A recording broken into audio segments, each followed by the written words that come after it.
নবী করিম সাল্লাল্লাহু আলাইহি ওয়াসাল্লাম 40 বছর বয়সের সময় নবুয়ত পেলেন।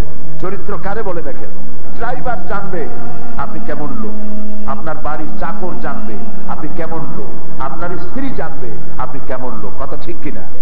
বাইরের সব লোককে চোখে ধুলা দেওয়া যাবে, কিন্তু ড্রাইভার যে সব সময় আপনার গাড়ি চালায়, সব সময় আপনার বাড়িতে যারা কাপড় চোপড় ধোয়া মোছা করে, আর স্ত্রী রাত দিন সব সময় খবর রাখে, এই লোকগুলির চোখে ধুলা দেওয়া স্বাভাবিক নয়। এবার দেখেন, আল্লাহর নবী যখন হযরত খাদিজার কাছে ঈমানের দাওয়াত দিলেন এবং বললেন এক আল্লাহ, তিনি ছাড়া কোনো ইলাহ নাই, আমি তার নবী, আল্লাহর উপর ঈমান আনো, আমার উপর ঈমান আনো নবী হিসেবে। হযরত খাদিজা এক মুহূর্ত অপেক্ষা করেন নাই, তিনি বলেছেন লা ইলাহা ইল্লাল্লাহু মুহাম্মাদুর রাসূলুল্লাহ। জোরে পড়েন লা ইলাহা।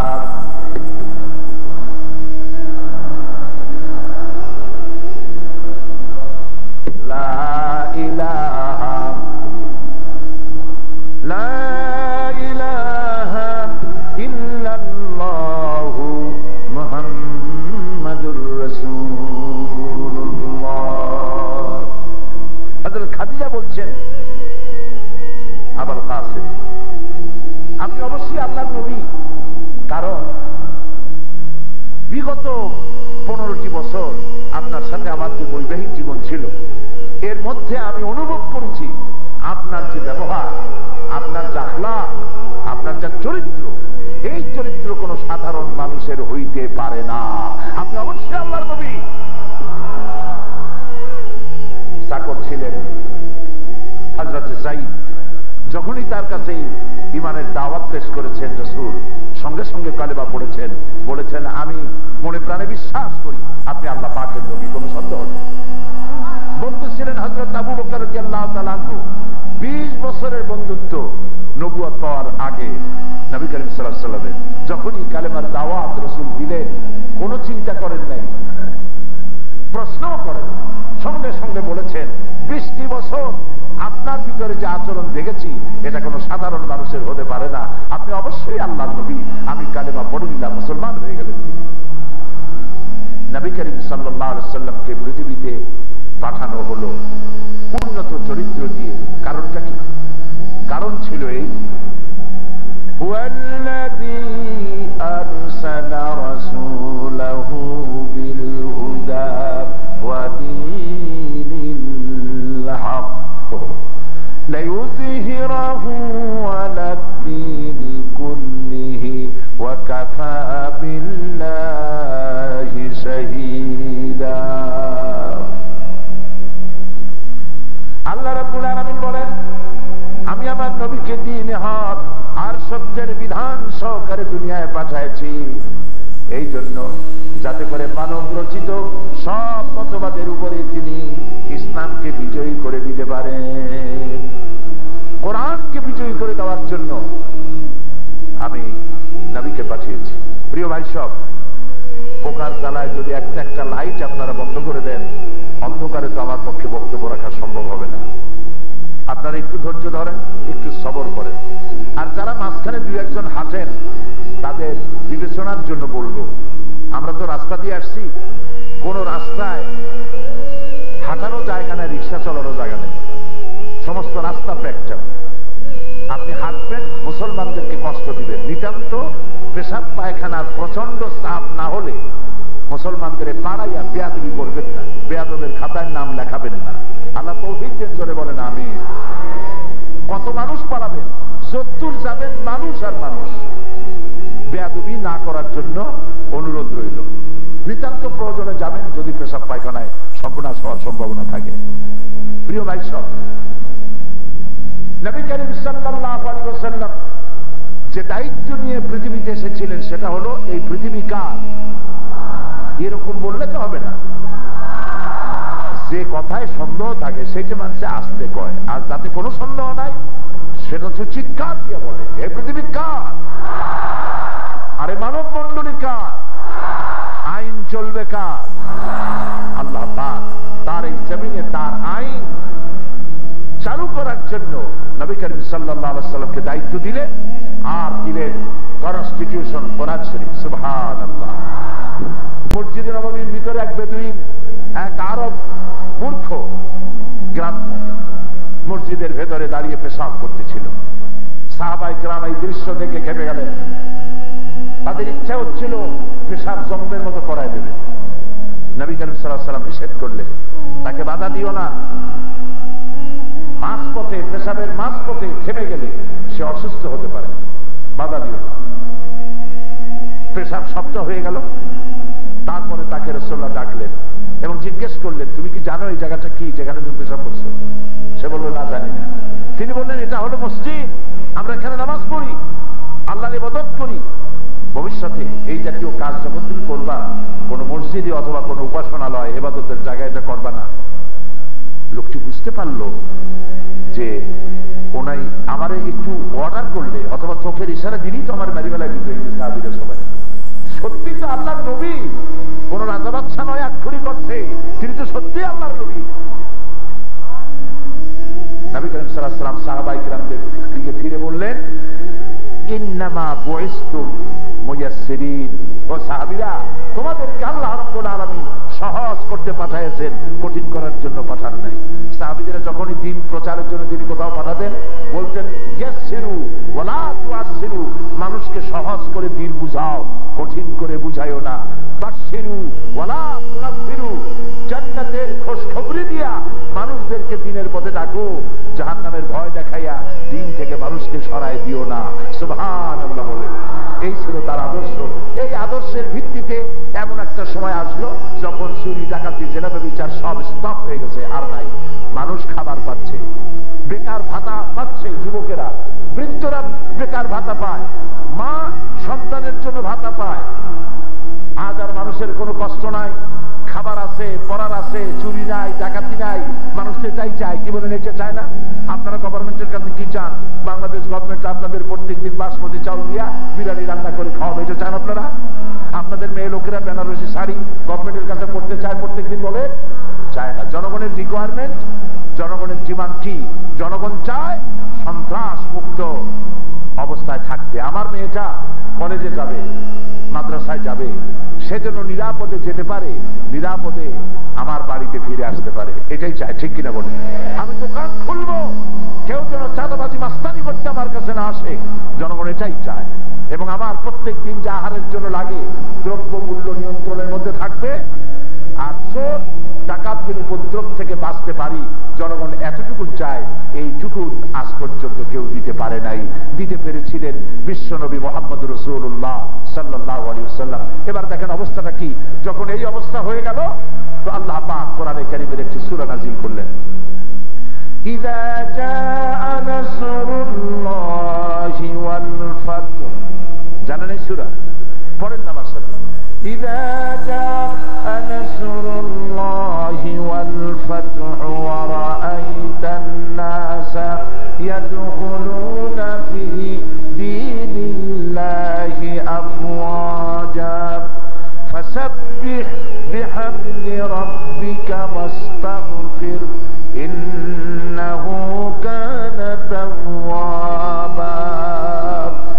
যখন আল্লাহর পক্ষ থেকে বিজয় আসবে, সাহায্য আসবে, তখন দেখতে পাবে দলে দলে লোক ইসলামে প্রবেশ করছে। আল্লাহর সাহায্য এলো, অর্থাৎ দিন কায়েম হয়ে গেল। এখন সংবিধান হলো কোরআন। সংবিধানের নাম কি বলেন না সবাই? কোরআন সংবিধান। কোরআন দিয়ে আইন চলতেছে দেশে। এখন চুরি ডাকাতি বন্ধ হয়ে গেছে। যারা অমুসলিম ছিল তারা মনে মনে ভাবলো, এই লোকটারে মুহাম্মদ সাল্লাল্লাহু আলাইহি ওয়াসাল্লামকে আমরা মনে করেছিলাম আমাদের ধর্মের দুশমন, এখন তো দেখি তিনি দুশমন না, তিনি তো আমাদের কল্যাণ চান, তিনি মানবতার কল্যাণ চান। সেই অবস্থায় দেখা গেল তখনকার আরব বিশ্বে আর অমুসলিম কেউ থাকলো না, সব মুসলমান হতে লাগলো। লা ইলাহা ইল্লাল্লাহু মুহাম্মাদুর রাসূলুল্লাহ।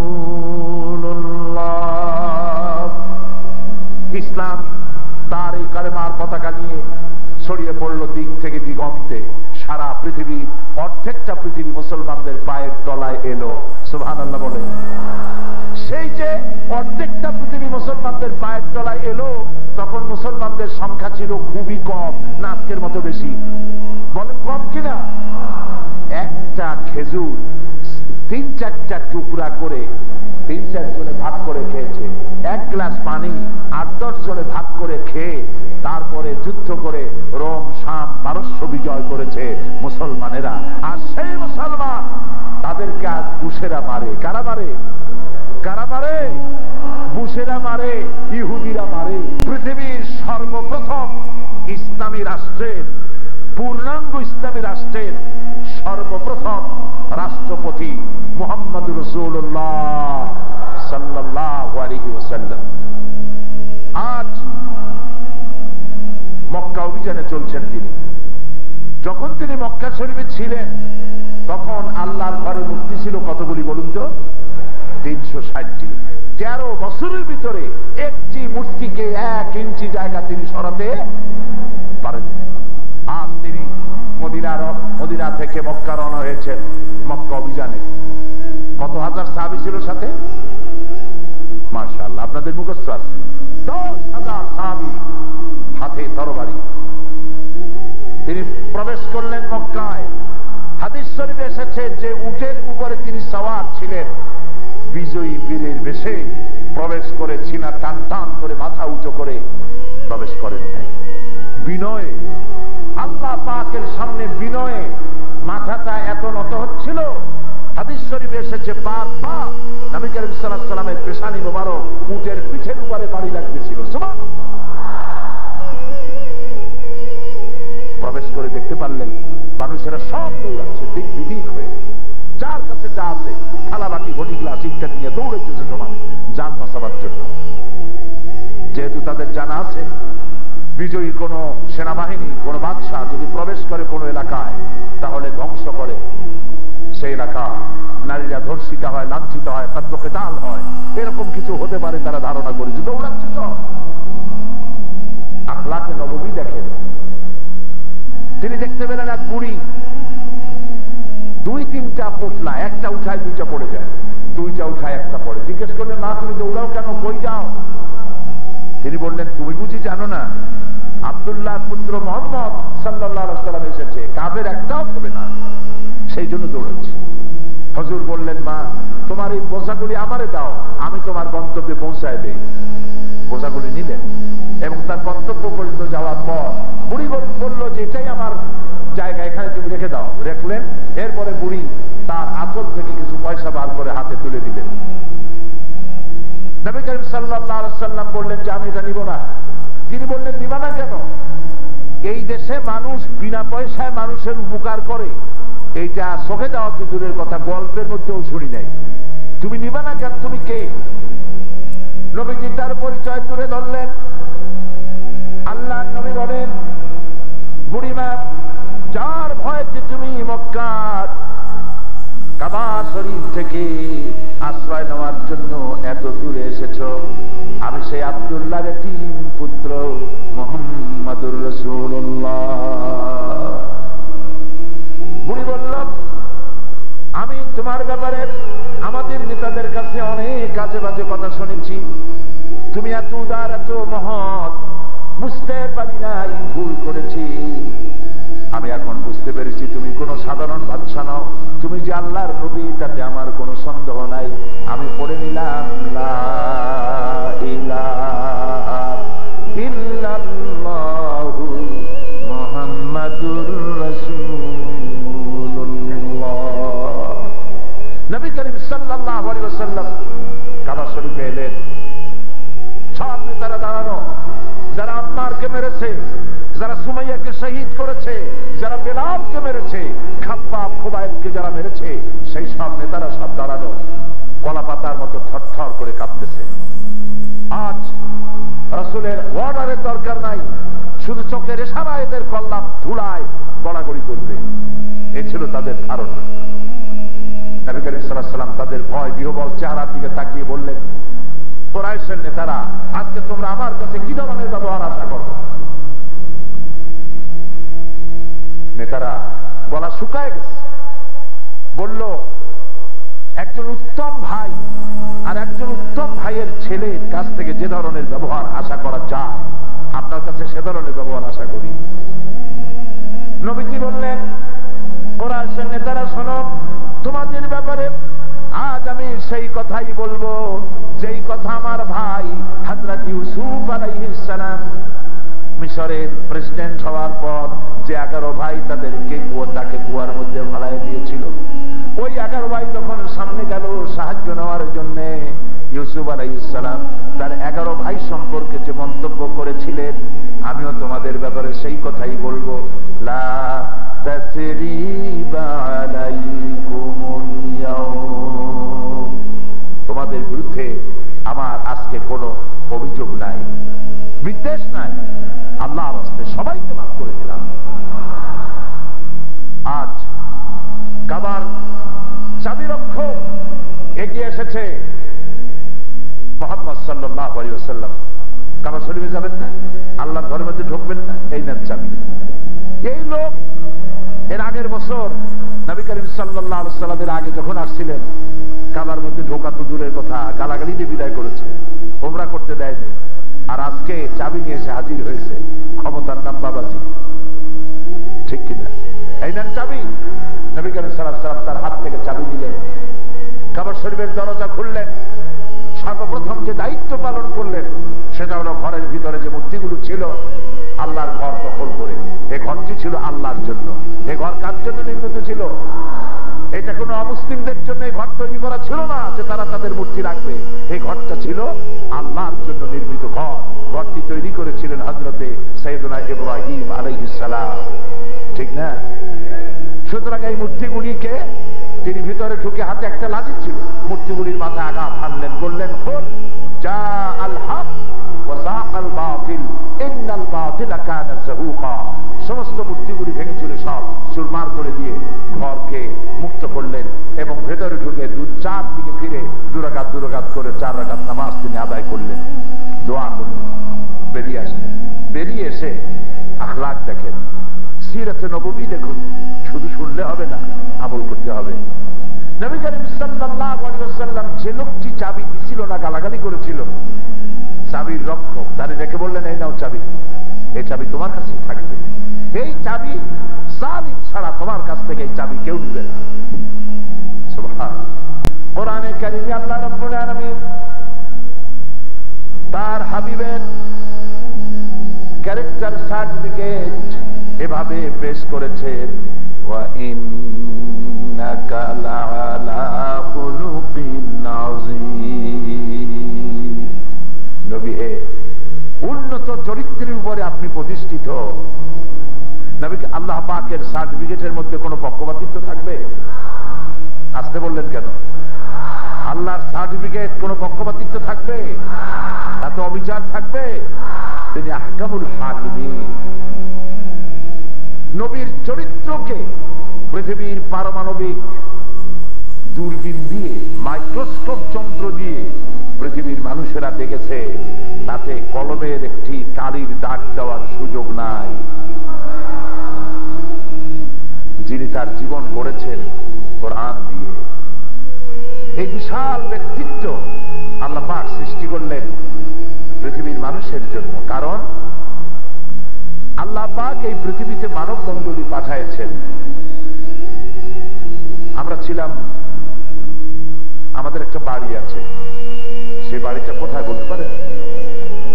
জান্নাতে। ওই জান্নাত থেকে আমরা পুনর্বাসিত হয়েছি পৃথিবীতে। ওই জান্নাতে আল্লাহ আমাদেরকে ফেরত দিতে চান। এই জন্য মানব গোষ্ঠীকে আল্লাহ গাইডলাইন দিবেন, পথ দেখাবেন। এই জন্য এটা তো সম্ভব নয় যে আল্লাহ মানুষের সঙ্গে দেখা করবেন, এটা সম্ভব নয়।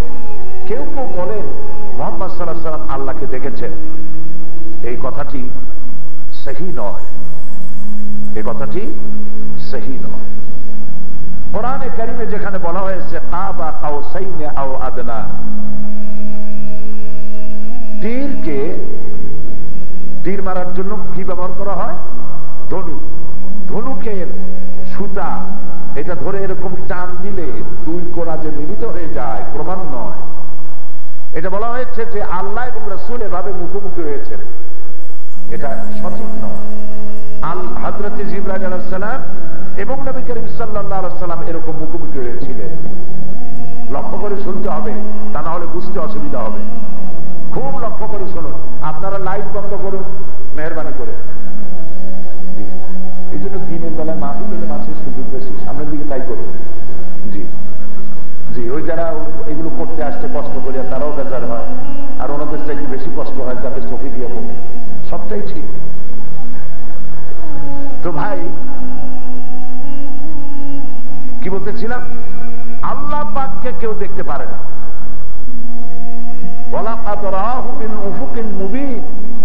তিনি পশ্চিম দিক বলায় যা দেখতে পেয়েছিলেন সেটাও আল্লাহ নন, তিনি হযরত জিবরাইল আলাইহিস সালামকে দেখতে পেয়েছিলেন। আল্লাহ পাক কোরআনে কারিমে পরিষ্কার বলেছেন, লা তুদরিকুল আবসার। মুসা আলাইহিস সালাম আল্লাহর দারুণ আদরের নবী ছিলেন। তিনি বলেছিলেন, রব্বি আরিনি, আয় আল্লাহ আমি তোমারে দেখতে চাই। আল্লাহ বললেন, লান তারানি। লান, আলেমরা বুঝবেন লান কারে করে। লান তারানি, কখনোই আমাকে দেখতে পাবে না। সুবহানাল্লাহ। শুধু তাই নয়, লা তুদরিকুল আবসার, কোন দৃষ্টি শক্তি আল্লাহকে তার দৃষ্টি সীমার ভিতরে সীমাবদ্ধ করতে পারবে না। হযরত মুসা আলাইহিস সালাম আদরের নবী তো বললেন, রব্বি আরিনি। আল্লাহ পাক একটা টেস্ট নিলেন, আমারে দেখতে পারবা কিনা, আগে একটা পরীক্ষা দাও। আল্লাহ রাব্বুল আলামিন তার নূরের তাজাল্লি ৭০,০০০ পর্দার আড়াল থেকে নূরের তাজাল্লি নিক্ষেপ করলেন পাহাড়ের উপরে। মুসা আলাইহিস সালাম নূরের তাজাল্লিকে সহ্য করতে না পেরে বেহুশ হয়ে পড়ে গেলেন। আমি এই কথাটা বুঝাতে চাইলাম যে আল্লাহকে দেখা সম্ভব নয়।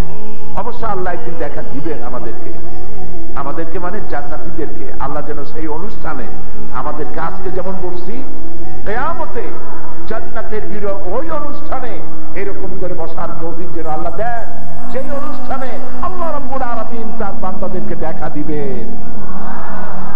সেদিন আল্লাহ ক্ষমতা দিবেন আমাদের চোখে, যারা জান্নাতে যেতে পারবে। আল্লাহ যেন দয়া করে আমাদের দেন, আমরা যেন আমাদের রবকে দেখতে পারি। বলেন আমিন।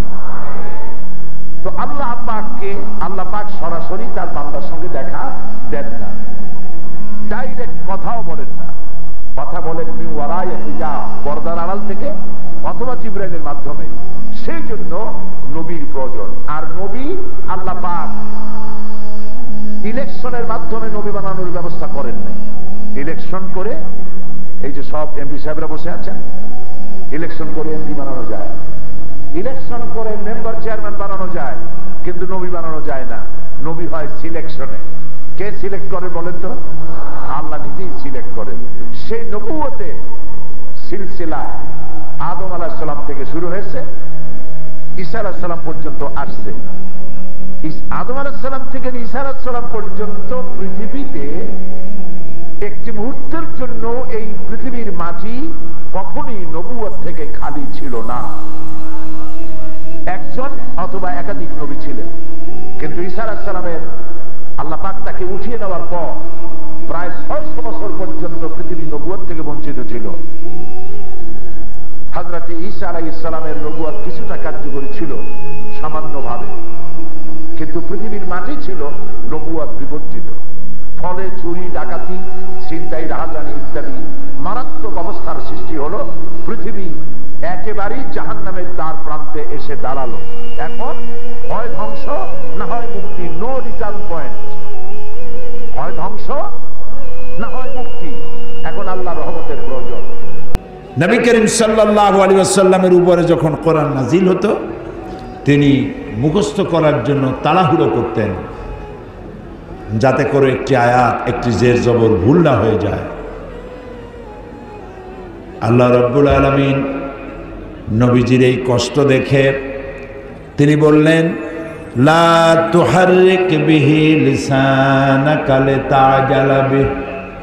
হে নবী, কোরআন মুখস্থ করার জন্য আপনার জিহ্বাকে এত নাড়াচাড়া করার কোনো দরকার নাই।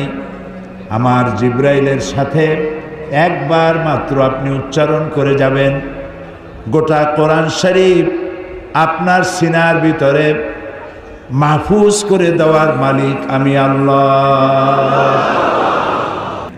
আমি আপনাকে মুখস্থ করার তৌফিক দিব। আপনি তো তেলাওয়াত জানেন না, অর্থাৎ তেলাওয়াত করতে পারেন না, লিখতে পারেন না। ওমা তাদরি মা তাদরি মাল কিতাব ওলাল ঈমান। কিতাব কারে কয় তাও আপনি জানতেন না, ঈমান কারে কয় তাও আপনি জানতেন না। ওয়াজাদাকা দাল্লান ফাহাদা। আপনি পথ হারা ছিলেন, আমি আপনাকে পথে উঠাই দিয়েছি। সুবহানাল্লাহ। আলাম ইয়াজিদকা ইয়াতীমান ফাআওয়া। আমি কি আপনাকে এতিম অবস্থায় পাই নাই, নিঃস্ব অবস্থায় পাই নাই? তারপরে আমি আপনাকে আশ্রয় দিয়েছি। সুবহানাল্লাহ। এরপরে আমি আপনাকে হেদায়েত দিয়েছি, হেদায়েতের রাস্তায় তুলে দিয়েছি। কাজে আপনি যে তেলাওয়াত করতে পারেন না, আমি আপনাকে তেলাওয়াত শেখাবো। আপনি তেলাওয়াত করতে পারবেন, আপনি মুখস্থও করতে পারবেন, আপনি তেলাওয়াত করে মানুষকে বুঝাইতেও পারবেন। সুবহানাল্লাহ। সব নবীদের মুজিজা ছিল। সমস্ত নবীদেরকে আল্লাহ পাক তিনটা জিনিস দিয়েছেন সমভাবে, কম বেশি। একটা হচ্ছে ওহী, ওহী ছাড়া নবী হওয়া বলেন যায় না। 2 নম্বর হলো মুজিজা।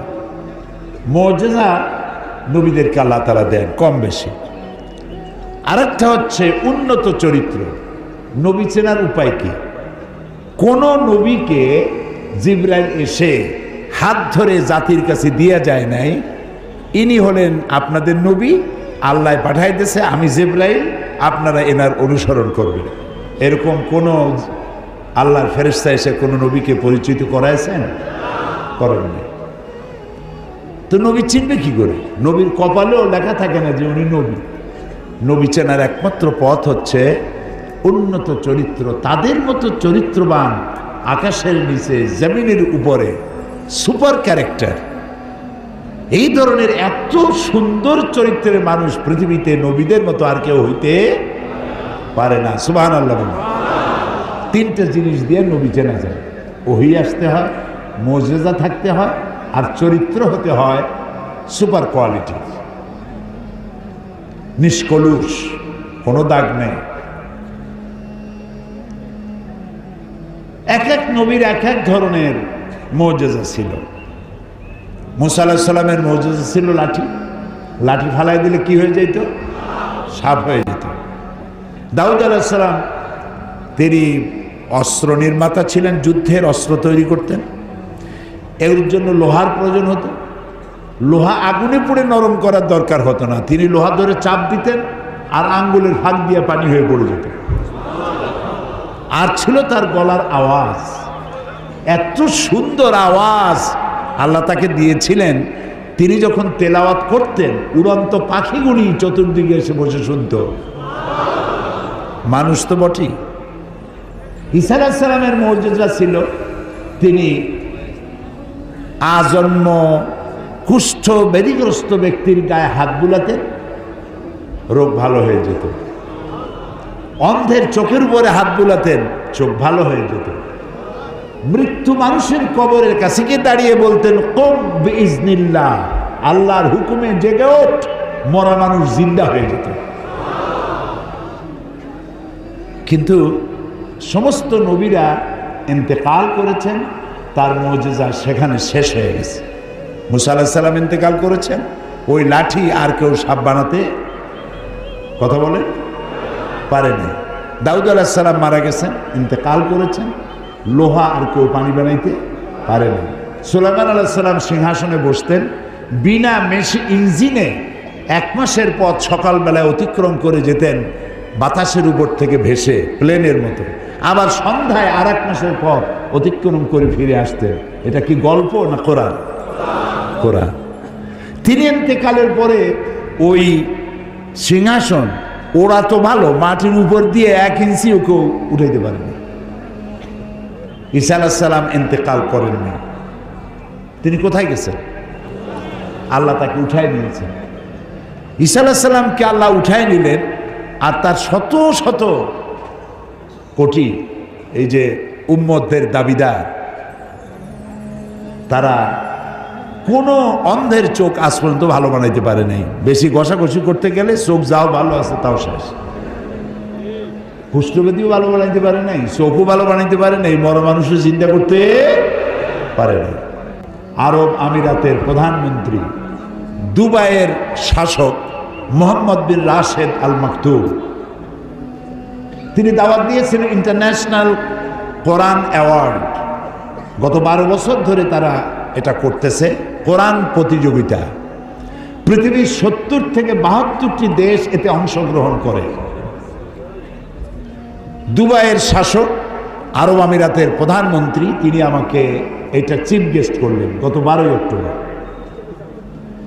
আমাকে বক্তব্য রাখার জন্য দাওয়াত দিয়েছে। আমার বক্তব্যের বিষয় ছিল the scientific miracles in the holy Quran. কোরআনের বিজ্ঞানময় মুজিজা সম্পর্কে আলোচনা করতে হবে আমাকে। তো আমি আগে আমার সাবজেক্ট পেয়েছি, তা আমি কোরআন তালাশ করলাম, বিজ্ঞান দিয়ে, কোরআন দিয়ে বিজ্ঞান বুঝাইতে হবে। আমি অবাক হলাম, কোরআনে কারিমে বিজ্ঞান সম্পর্কিত ডাইরেক্ট অর ইনডাইরেক্ট অন্তত 1000 খানেক আয়াত কোরআনের মধ্যে আমার মতো একজন ছাত্র তালাশ করে পেয়েছি। সুবহানাল্লাহ। ডাইরেক্ট অর ইনডাইরেক্ট বিজ্ঞানের সাথে সম্পর্কিত। আমি 2 ঘন্টা আলোচনা করেছি। অর্ধ লক্ষ লোক ছিল দুবাই ন্যাশনাল ঈদ গ্রাউন্ড ময়দান। এর প্রিসাইড করেছেন দুবাইয়ের অ্যাটর্নি অফ ল ইব্রাহিম বুমেল্লা। আশেপাশের সমস্ত রাস্তা ডাইভারশন করে দেওয়া হয়েছে, গাড়ি ঘোড়ায় মানুষে ভরে গেছে। 2 ঘন্টার বক্তৃতাকে তারা টেলিভিশনে লাইভ প্রচার করেছে এবং আমার বক্তব্যকে তারা সিডি বিসিডি করে ভাষান্তর করে ফ্রি বিতরণ করতেছে তাদের দেশে। কোরআন থেকে আলোচনা করেছি, বিজ্ঞান অনেক অর্থ ব্যয় করে, মেধা ব্যয় করে, পরিশ্রম করে আজ যে কথা বলছে, কোরআন বলেছে তার 1500 বছর পূর্বে। সুবহানাল্লাহ, সুবহানাল্লাহ। আমরা খুবই ভুল করেছি কোরআন না বুঝে। গতকাল আমি যুবকদেরকে থ্যাঙ্কস দিয়েছি, মনে আছে না আপনাদের? যুবকরা আমাদের প্রাণ শক্তি।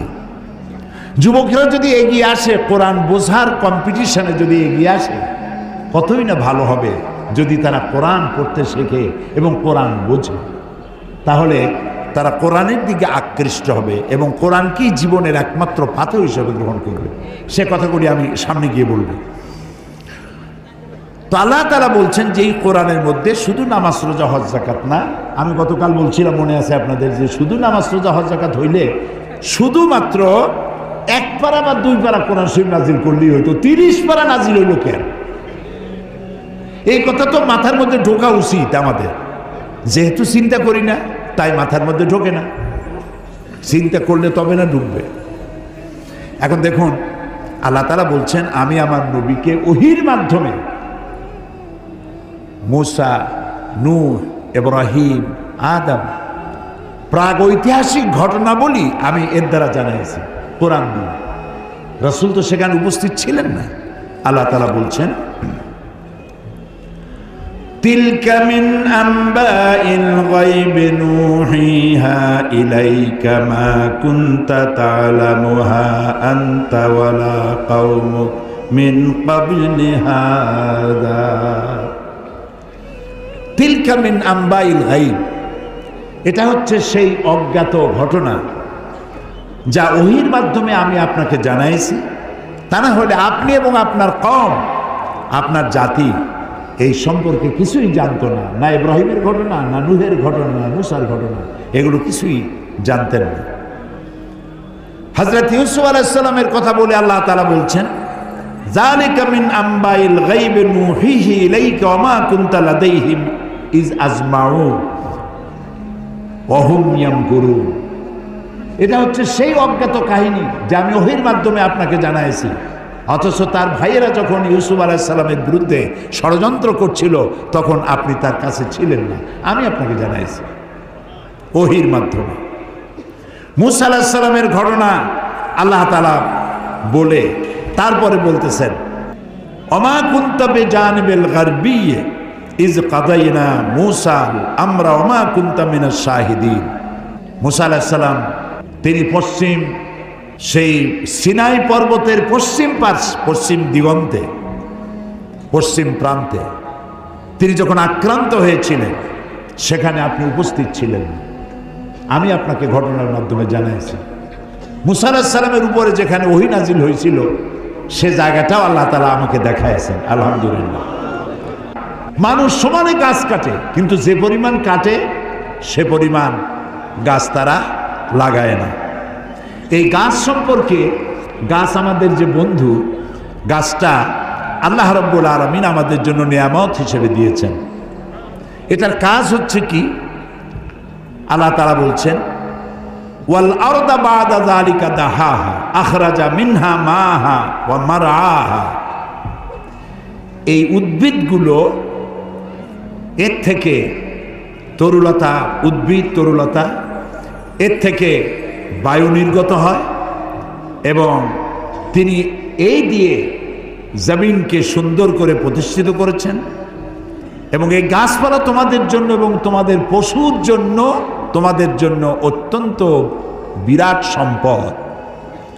তার মানে মানুষ, আমরা যে বাতাস থেকে অক্সিজেন নেই, যখন আমরা অক্সিজেনটা নিয়ে যখন ছেড়ে দেই তখন যেটা ছাড়ি ওইটাকে বলা হয় carbon die oxide. Carbon die oxide হচ্ছে বিষ। এই যে আপনারা এখানে হাজার হাজার মানুষ বসে আছেন, আপনারা প্রত্যেকেই বাতাস থেকে অক্সিজেন নিচ্ছেন, আর যেটা ছাড়তেছেন সেটা বিষ।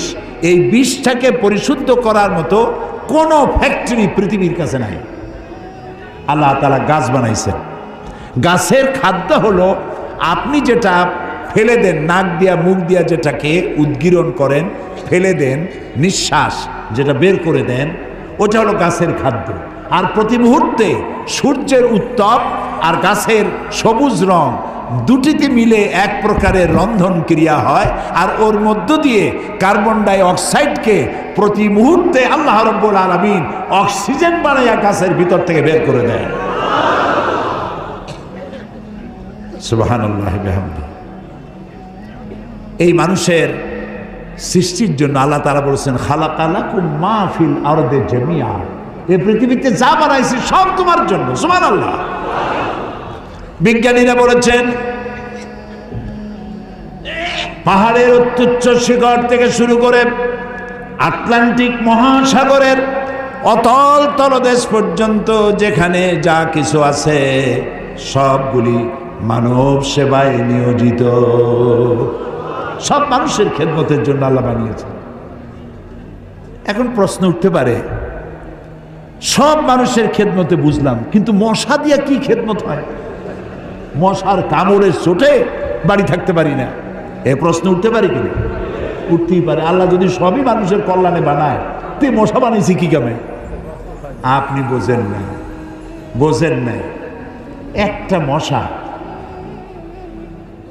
একে সহজে মারাও যায় না। ওকে বহু কায়দা করে হাতটা আস্তে নিয়ে যেইটা মারবেন তার আগেই সে উড়ে চলবে, খুব চালাক। এই মশা কি জন্য বানাইছেন আল্লাহ? এখন দেখেন, এই মশা মারার জন্য কত company, Mortein, aerosol, ICI company, মশারি, কত রকমের ওষুধ আর মশারি, এগুলো বানাবার পেছনে লক্ষ লক্ষ শ্রমিক কাজ করে আর লক্ষ লক্ষ মানুষের পেটের ভাত জোটে। আপনি তো বুঝবেন না কোনটার মধ্যে কি জিনিস আছে, আল্লাহ বানাইছে কেন? তোমার মাথায় তো কুলাবে না। মশা আছে বলেই তো মশারি, মশা আছে বলেই তো মর্টিন বিক্রি হয় জমের মতো। এখন চিন্তা হইতো তাহলে সাপ বানাইছে কেন? সাপ বানাইছে কেন তা জানেন না তো? সাপের চামড়া দিয়া, সাপের চামড়ার মেলা দাম, এ দিয়ে ভ্যানিটি ব্যাগ তৈরি হয়, মহিলারা ব্যবহার করে, খুব দামি। আর সাপের বিষ এটা দিয়ে ঔষধ তৈরি হয়। সব থেকে বিষাক্ত সাপ যেটা, যেই সাপের বিষ ব্লাড টাচ করার সাথে সাথে মানুষ মারা যায়, এই ধরনের মারাত্মক আফ্রিকান কোবরা, সেই সাপের বিষ দিয়ে মানুষের জীবন রক্ষাকারী লাইফ সেভিং মেডিসিন তৈরি হয়। সুবহানাল্লাহ। মরবে ঠিক, মানুষ মরবে ঠিক, কিন্তু মরার আগেও কথা বলে মরবে, এরকম ওষুধ সাপের বিষ দিয়ে তৈরি হয়। সুবহানাল্লাহ, সুবহানাল্লাহ। আমরা আল্লাহ তাআলার সৃষ্টি সম্পর্কে গবেষণা করলেই বুঝতে পারবো, আর চিন্তা ভাবনা না করলে খালি যদি খায়, জম্মের খাওয়া খাইয়া পেট একটা তরমুজের সাইজ বানায় খালি, কিন্তু চিন্তা করে না খাইলাম কি। সিনাইয়ের পশ্চিম প্রান্তে যে ঘটনা ঘটছিল এটা তো আপনি জানেন না, আমি আপনারা জানাইছি। ফেরাউন আক্রমণ করেছে তার দলবল নিয়ে, 3 দিক থেকে আক্রান্ত হয়েছেন তিনি, আর একদিকে সমুদ্র। সাথীরা বলছে ইন্না লামুদরাকুন, ইন্না লামুদরাকুন, আমরা তো পাকড়া হয়ে গেছি, আমাদের তো পালাবার কোনো উপায় নাই। মুসা আলাইহিস সালাম কার নবী? জবাব দিতে দেরি হইল কেন? মুসা কার নবী?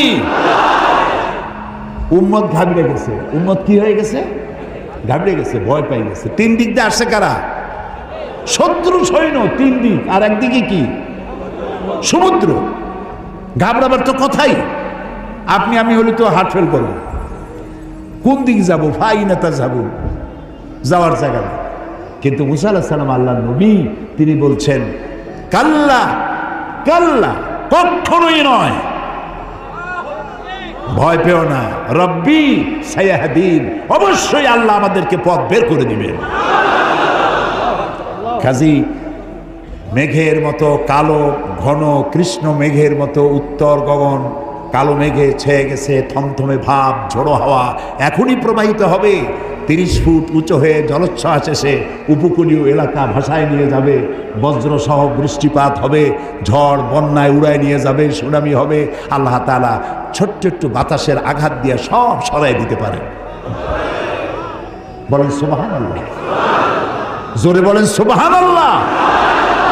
কি ক্ষমতা তার!